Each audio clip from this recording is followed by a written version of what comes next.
Today's therapy session was really, really hard. Um,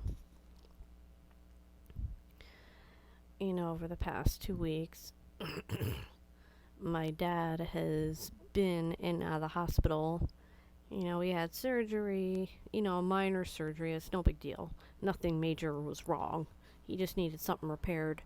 And this surgery triggered a urinary tract infection. I mean, the surgery was up here in his chest area, his DBS battery. He needed one fixed. And the change in fluid triggered a urinary tract infection. And I promise this is going somewhere. So he ended up in the hospital for 5 days. And he developed sepsis while he was in the hospital. And it looked so bad that when I went and saw him, it was on a Saturday, not this weekend, but the weekend previous. I said all the goodbye things that you say when you think someone is going to die and it's goodbye.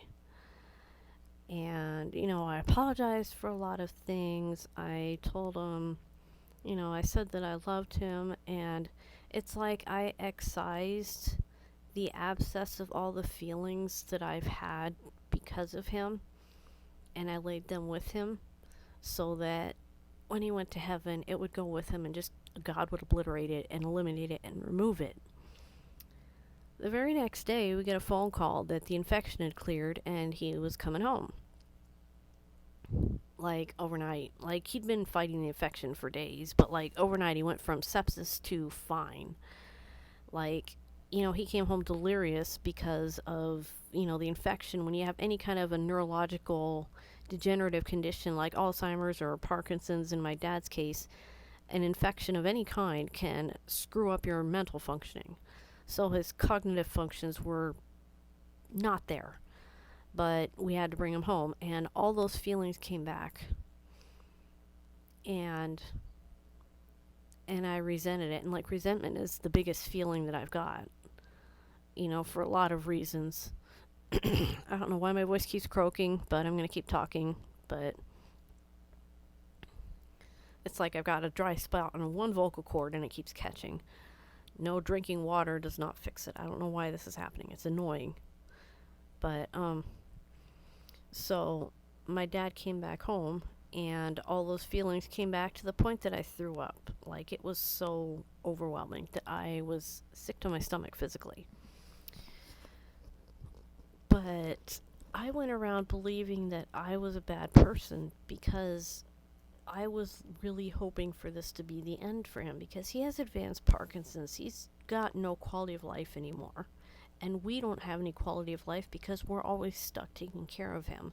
There's so much we can't do because of him, and that's not entirely his fault. But he shouldn't have abused me.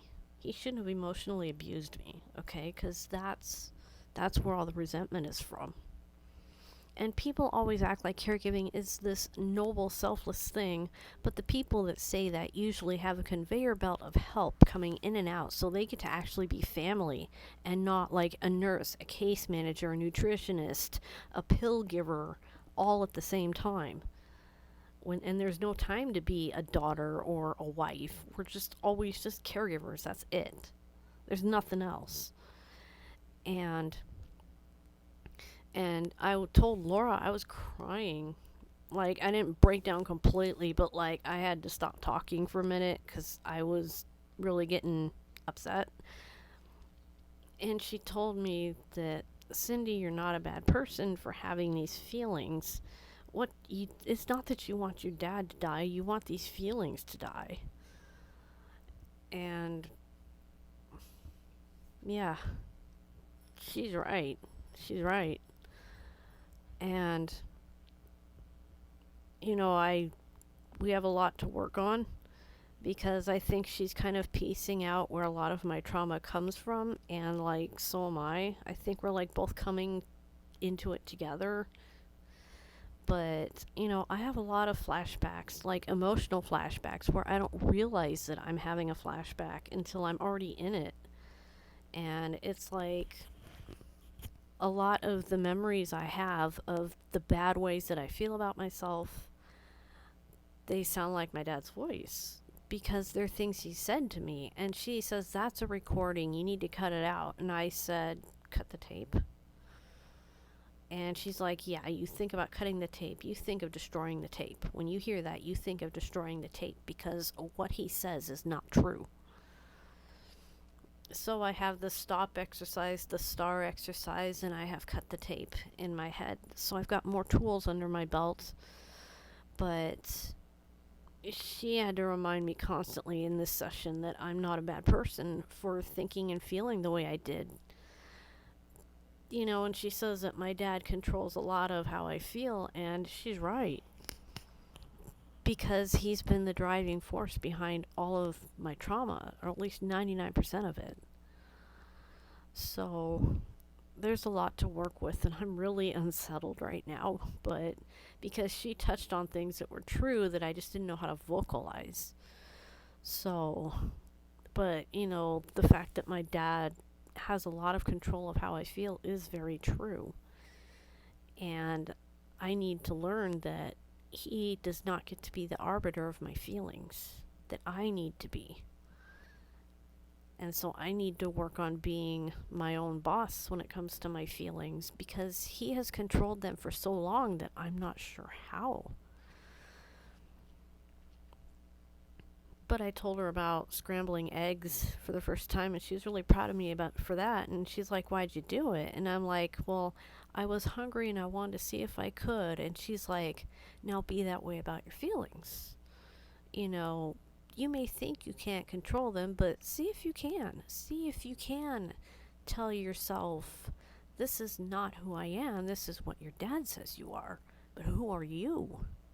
Because the answer to who are you for me is, I'm not sure. Because I've been in survival mode with trauma reactions for so long that I've lost who I am, and I've got to find her. Because I don't know. But I hope to find that answer. I know what I stand for and what I stand against, and that's a start. But I've got to find me.